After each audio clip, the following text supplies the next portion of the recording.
তখন জিবরাইল আলাইহিস সালাতু ওয়াস সালাম আসিয়া ডাক দিয়ে বলে, নবী গো,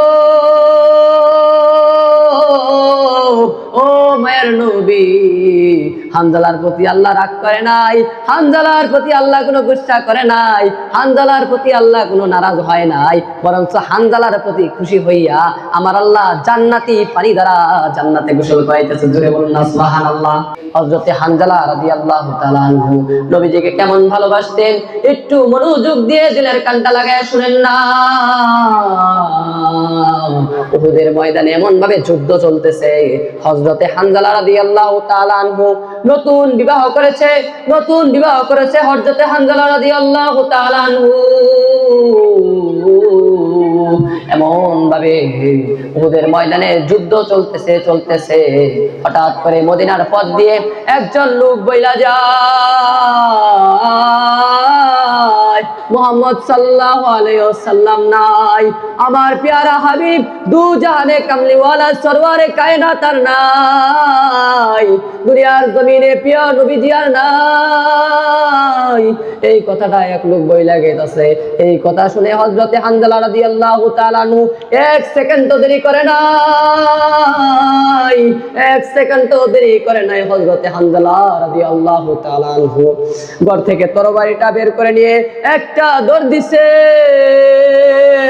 উহুদের ময়দানে যুদ্ধ করার জন্য, একটা দৌড় দিছে। ও মুসলমান, একটু দিলের কানটা লাগায় শুনে,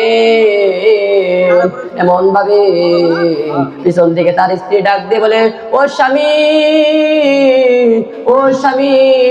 আপনি না আমার সাথে রাত্রি যাপন করছেন, আপনারা আমার সাথে এমন ভাবে রাত্রি যাপন করছেন, আপনি একটু ফরজ গোসলটা করে যান, আপনি ফরজ গোসল করে তারপরে যুদ্ধে যান। এমন ভাবে হানজালা ডাক দিয়ে বলে, ও পানির স্ত্রী, আমি কার জন্য গোসল করব? আমার মহাব্বতের নবী, আমার ভালোবাসার নবী আর দুনিয়ায় নাই, আমার ভালোবাসা মহাব্বতের নবী আর দুনিয়ায় নাই। এমন ভাবে হানজালা রাদিয়াল্লাহু তাআলা আনহু উহুদের ময়দানে যাইয়া যুদ্ধ করতে এমন ভাবে হযরতে হানজালা শহীদ হয়ে যায়। মুসলমানদের বিজয়ের পতাকা যখন হাতে আসে, এমন ভাবে যখন যারা শহীদ হয়েছে তাদেরকে এমন ভাবে ওই অবস্থায় বিনা গোসলে এমন ভাবে কবর দেওয়ার জন্য নবীর আদেশ, বিনা গোসলে এমন ভাবে যেই অবস্থায় আছে সেই অবস্থায় গোসল দেওয়া আমার নবীর আদেশ। মুসলমান ভাইরা একটু দিলের কানটা লাগাই শুনেন।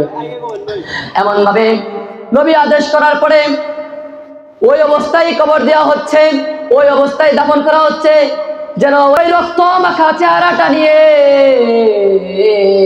আমার আল্লাহর কাঠগড়ায় দাঁড়াইতে পারে, আমার আল্লাহর কাঠগড়ায় যেন ওই রক্ত মাখা চেহারাটা নিয়ে দাঁড়াইতে পারে। মুসলমান, এমন ভাবে আমার আল্লাহ রাব্বুল আলামিন ওই রক্ত মাখা চেহারাটা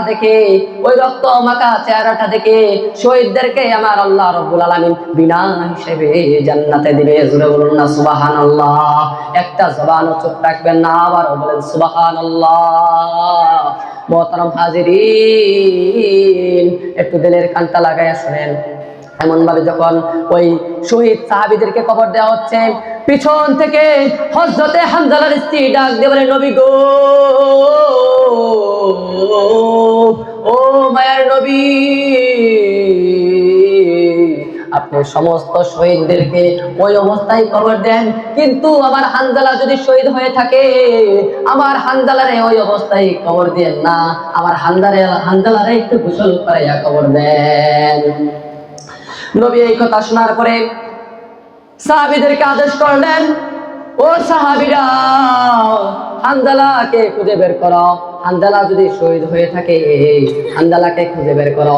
এমন ভাবে সাহাবীরা হানজালার লাশটাকে খুঁজতে হানজালার লাশকে পায় না, হানজালার লাশকে কোথাও পায় না। উহুদের ময়দানে বিছাইতেছে, খুঁজতেছে, হানজালার লাশকে খুঁজে পায় না।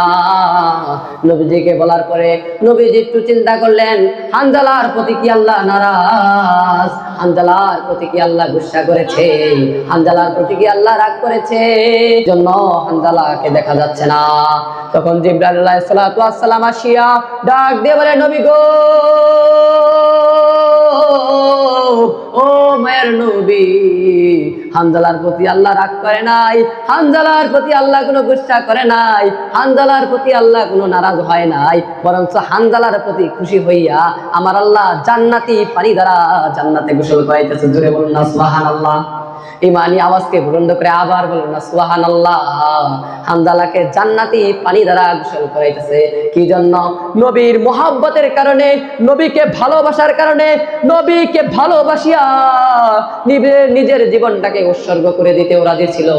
এজন্য আল্লাহর কাছে এত পছন্দ, আল্লাহ জান্নাতে এমন ভাবে নিজ জিম্মায় তারে গোসল করাইছে। জোরে বলুন না সুবহানাল্লাহ। মুসলমান ভাইরা আমার, নবীর প্রতি ভালোবাসা, এমন ভাবে নবীর প্রতি ভালোবাসাটাকে অর্জন করতে হবে। নবীর ভালোবাসা শুধু মুখেই বললাম নবীকে ভালোবাসি, শুধু মুখেই বললাম নবীকে ভালোবাসি, কিন্তু অন্তর দ্বারা ভালোবাসলাম না, টাকা পয়সার চাইতে ভালোবাসলাম না, নিজের ক্ষমতার চেয়ারের চাইতে ভালোবাসলাম না, নিজের ক্ষমতার চেয়ারের চাইতে বেশি ভালোবাসলাম না, তাহলে প্রকৃতপক্ষে কি ইমানদার হওয়া গেল? কথা বলো না, যাও দিয়ে যাও। প্রকৃতপক্ষে কি ইমানদার হওয়া গেল? না না না, প্রকৃতপক্ষে ইমানদার হওয়া গেল না। নবীর জিরে যদি ভালোবাসি, দিল থেকে যদি ভালোবাসি, তাহলেই প্রকৃত ইমানদার হইতে পারবো। বলুন না সুবহানাল্লাহ।